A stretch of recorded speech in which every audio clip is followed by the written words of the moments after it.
नमस्कार, मैं हूं कोमल शर्मा और आप देख रहे हैं न्यूज 21। स्वागत है आपका अपना उत्तर प्रदेश बुलेटिन में। शुरुआत करते हैं खबरों की। एक युवक विकास चौबे पर करोड़ों की संपत्ति हड़पने का आरोप लगाया गया है। पीड़ित ने बताया कि उसने विकास चौबे के साथ एक कॉम्प्लेक्स का निर्माण करवाने के लिए निवेश किया था।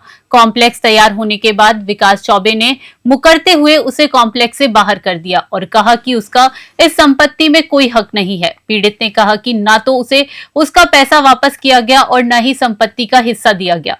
लगातार अधिकारियों के चक्कर काटने के बाद पीड़ित ने एसएसपी ऑफिस पहुंचकर इंसाफ की गुहार लगाई। मामले की जानकारी मिलने के बाद एसएसपी ने तत्काल जांच के आदेश दिए हैं। अब पुलिस इस मामले की विस्तृत जांच कर रही है और आरोपी विकास चौबे की भूमिका का पता लगाया जा रहा है। पीड़ित ने उम्मीद जताई कि जल्द न्याय मिलेगा और उसकी संपत्ति सुरक्षित होगी। मेरठ से विपुल सिंघल की रिपोर्ट।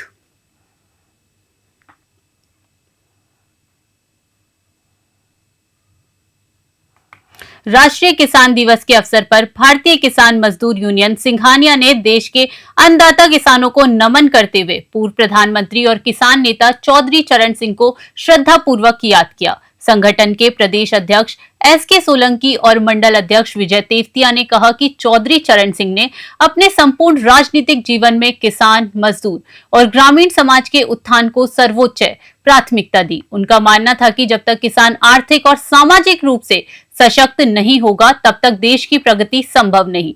इस अवसर पर यूनियन के पदाधिकारी और कार्यकर्ताओं ने ग्राम भौना में मंडल अध्यक्ष विजय तेवतिया के आवास पर कार्यक्रम आयोजित किया, जिसमें चौधरी चरण सिंह के योगदान को याद करते हुए लड्डू वितरित कर मुंह मीठा किया गया। प्रदेश अध्यक्ष एसके सोलंकी ने किसानों के जीवन स्तर सुधार, तकनीकी कृषि, मंडी व्यवस्था और सामाजिक सुरक्षा के महत्व पर भी प्रकाश डाला। बुलंदशहर से शहरोज खान की रिपोर्ट।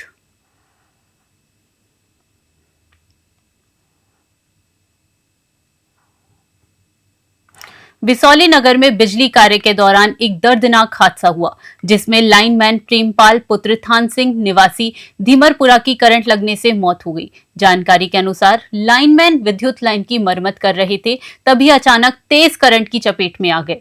घायल अवस्था में उन्हें पुलिस ने जिला अस्पताल भिजवाया, जहां डॉक्टरों ने उन्हें मृत घोषित कर दिया। घटना की सूचना मिलते ही विद्युत विभाग के अधिकारी मौके पर पहुंचे और हादसे की जांच शुरू कर दी है। प्रारंभिक जांच में लापरवाही की आशंका जताई जा रही है। परिजनों का रो रो कर बुरा हाल है और पूरे क्षेत्र में शोक का माहौल है। स्थानीय लोगों ने विद्युत विभाग से जवाबदेही और हादसे की गंभीर जांच करने की मांग की है। विभाग ने बताया कि हादसे की पूरी जांच कर आवश्यक कार्यवाही की जाएगी। बदायूं से सचिन शर्मा की रिपोर्ट।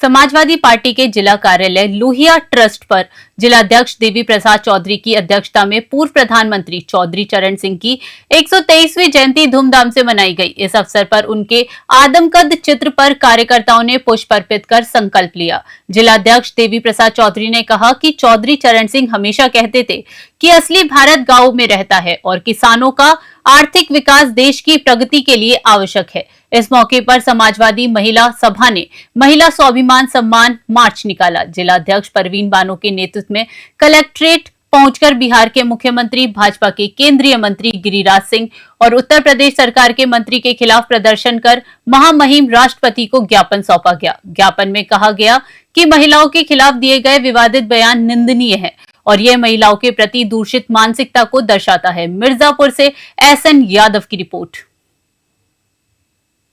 बता दें, हम जनपद मिर्जापुर के समाजवादी कार्यालय लोहिया ट्रस्ट पे खड़े हुए हम आपको दिखाना चाहेंगे कि किसानों के मसीहा और पूर्व प्रधानमंत्री चौधरी चरण सिंह की जयंती यहाँ पे मनाई गई। समाजवादी पार्टी के कार्यकर्ता और पदाधिकारी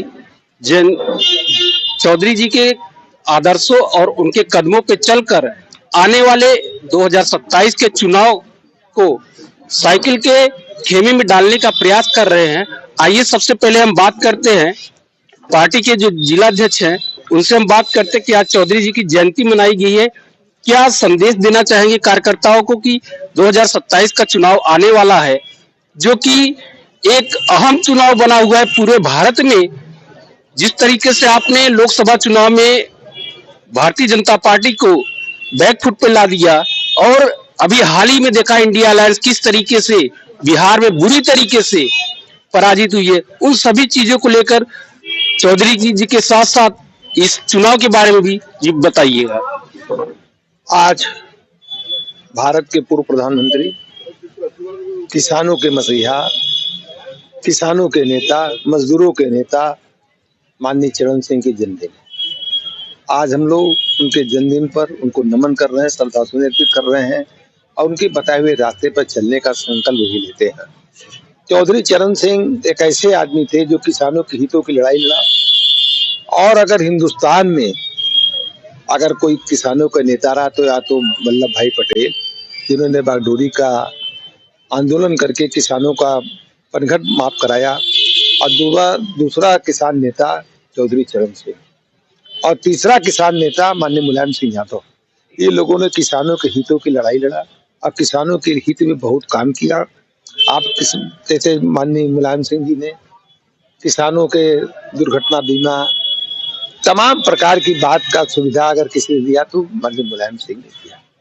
और किसान नेता चौधरी चरण सिंह, आज भारत कृषि प्रधान देश है और कृषि प्रधान देश में किसानों के साथ जो सरकार अत्याचार कर रही है, अब किसी को मतलब बाकी नहीं सुनने में जानने में ये लोग लाठीचार्ज कर रहे हैं किसानों के ऊपर, समर्थन मूल्य नहीं दे रहे हैं, खाद के लिए लाठी खा रहे हैं। ऐसी निकम्मी सरकार, ऐसे नेताओं का अपमान कर रहे हैं। इस सब चीजों के लेकर के सरकार ने मनरेगा का नाम बदल के जीदान जी कर दिया, उस पर क्या कहना है? देखिए, ये लोग गांधी के नाम से इनको वो एलर्जी हो गया है। मनरेगा से एलर्जी नहीं, गांधी जी के नाम से एलर्जी है। इन लोग जिनका कभी स्वतंत्रता संग्राम में, सेनानी में इनका कभी कोई किसी एक नेताओं का नाम नहीं है, एक भी नाम बता दें तो हम राजनीति छोड़ दें। और जो लोग देश को आजाद का, आज महात्मा गांधी का नाम मिटाएंगे। विदेशों में ऐसा कोई चौराहा नहीं है, ऐसा कोई रोड नहीं है जो महात्मा गांधी जी के नाम पर न हो। विदेशों में बात मैं कर रहा हूँ, इंडिया की बात छोड़ दीजिए। और ये लोग उनके नाम को मिटाना चाहते हैं, और मनरेगा नहीं, उनके नाम से इनको एलर्जी हो गई है। उनके नाम से इंदिरा गांधी, चाहे सोनिया गांधी और चाहे प्रियंका गांधी, चाहे राहुल गांधी की प्रति इनकी लोग की गलत भावना हो गई है।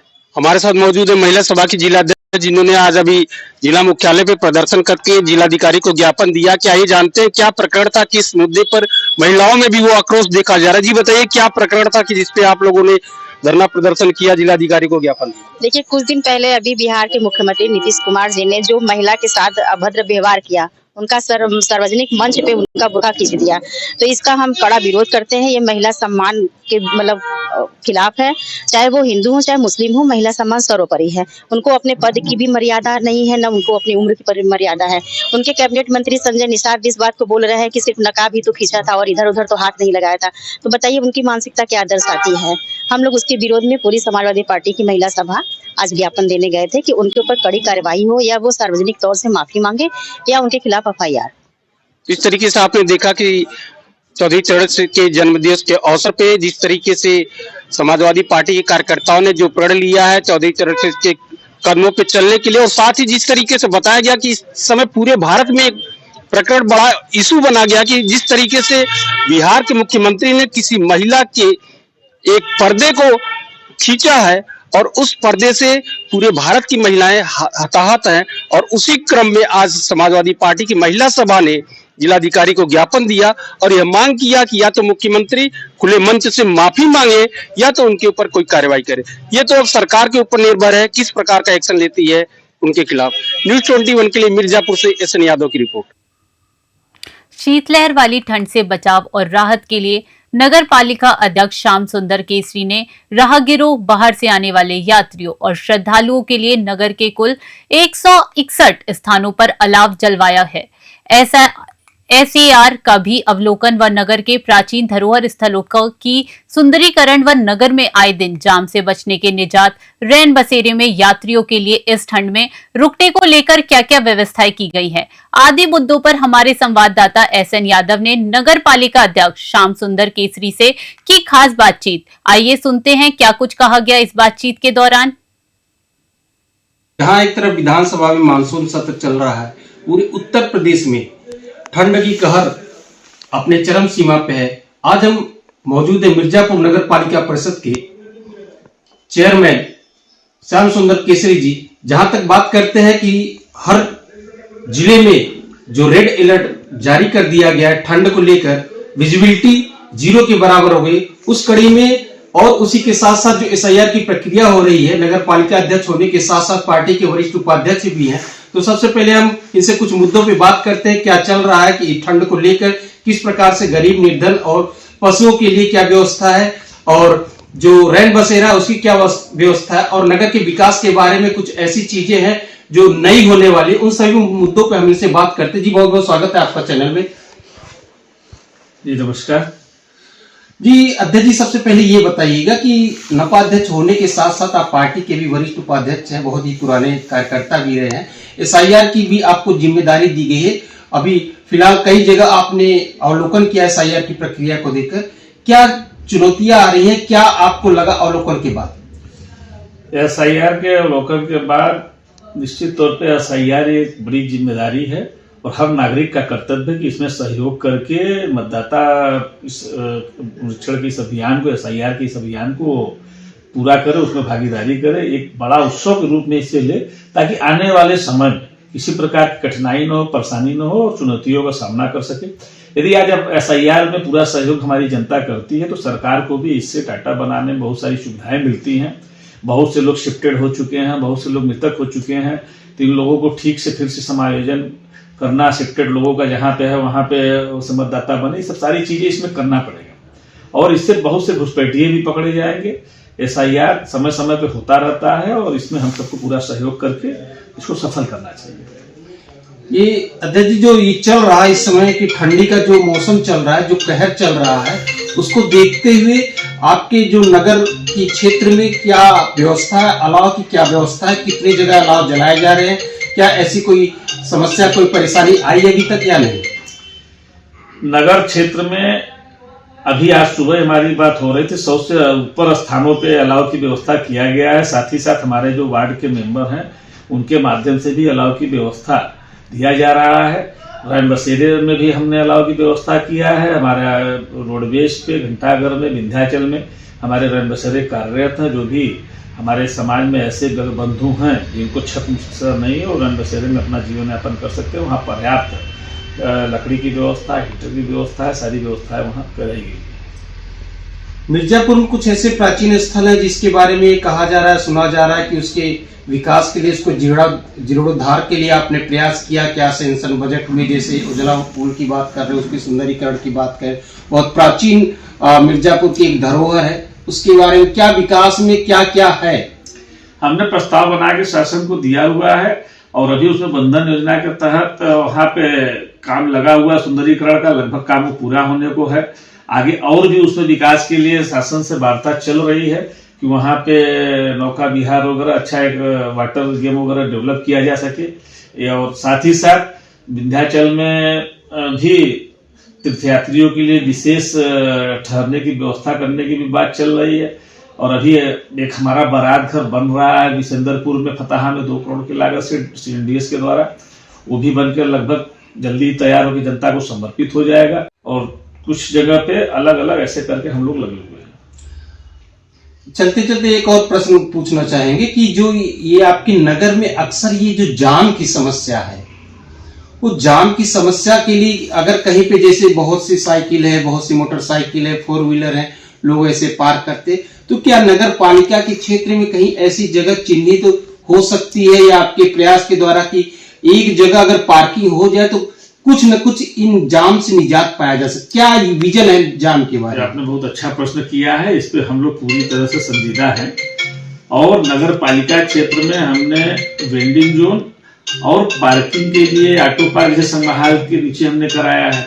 वहाँ आपके घोड़े सहित पार्क जो वहाँ पे है, महावीर पार्क के पास में भी हम लोगों ने ऑटो पार्किंग का दिया है। और बाकी शहर में अन्य जगहों पे हम लोग पार्किंग चाहते हैं, लेकिन अभी जगह उपलब्ध नहीं हो पाती, वहाँ नहीं पे चाहते हैं।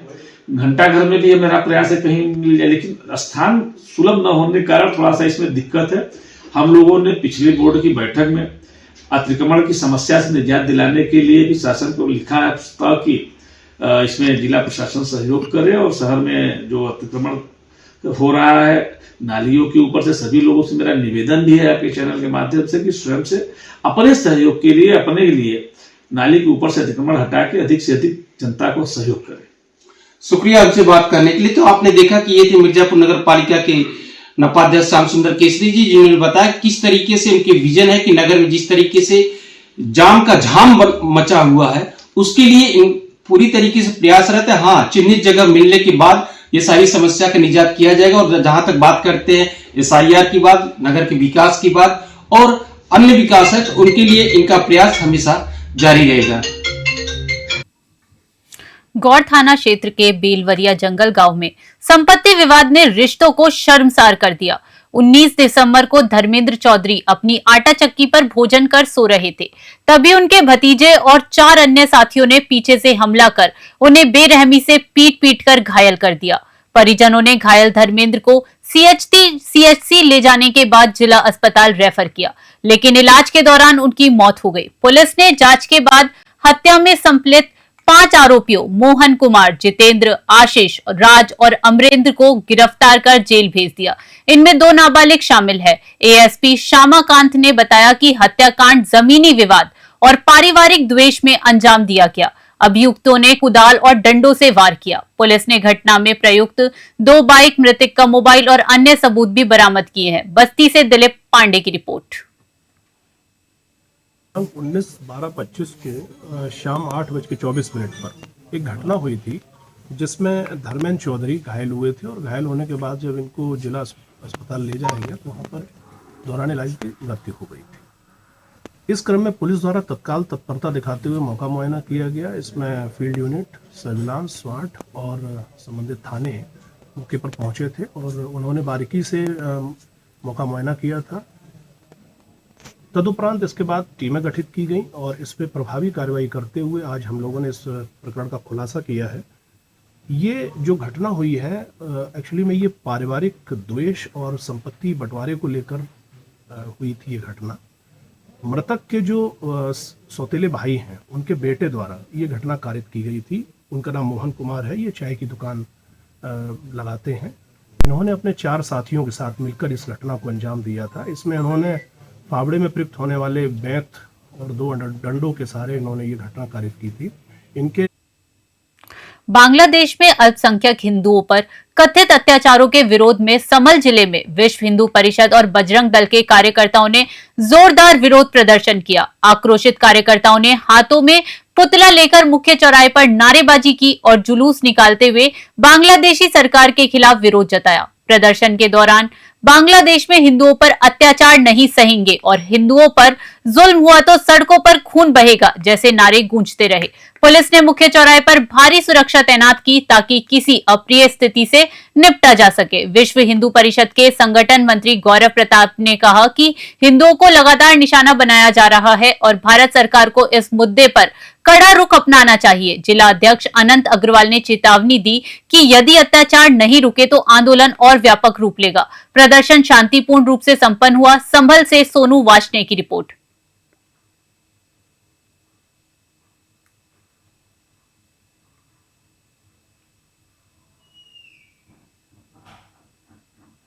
बिदुना तहसील परिसर में एक बेनामा विवाद को लेकर 2 पक्षों के बीच जमकर मारपीट हुई। दोनों पक्ष सायल थाना क्षेत्र के पूर्व भगत गांव के निवासी बताए जा रहे हैं।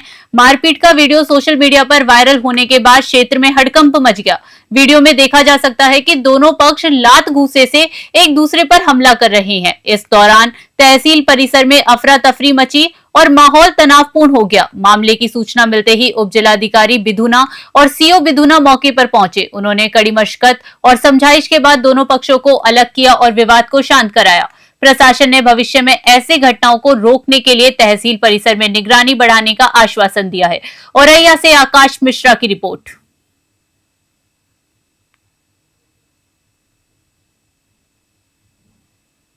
थाना पयागपुर इलाके के कलुई गांव में सोमवार को जमीनी विवाद के दौरान पूर्व प्रधान मनीष चौधरी पर जानलेवा हमला हुआ। घटना में मनीष चौधरी गंभीर रूप से घायल हो गए, जिन्हें प्राथमिक उपचार के लिए CHC पयागपुर में भर्ती कराया गया। हालत गंभीर होने पर उन्हें बहराइच मेडिकल कॉलेज रेफर कर दिया गया। परिजनों का कहना है कि खेत जुताई के दौरान विवाद के दौरान मनीष चौधरी को गोली मारी गई, जबकि ग्रामीणों ने सुशील मिश्रा सहित कुछ अन्य लोगों को आरोपित बताया। मनीष चौधरी के कटरा से प्रधान रह चुके हैं। वहीं पुलिस ने मामले में फायरिंग की बात से इनकार किया है और कहा है कि घटना की जांच जारी है। इस बीच गांव में तनाव बना हुआ है और पुलिस ने इलाके में सुरक्षा बढ़ा दी है। जांच के बाद ही ये स्पष्ट होगा कि हमला किस परिस्थिति में हुआ। बहराइच से मिराज अहमद की रिपोर्ट।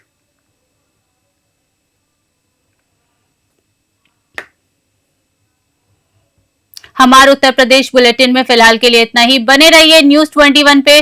नमस्कार।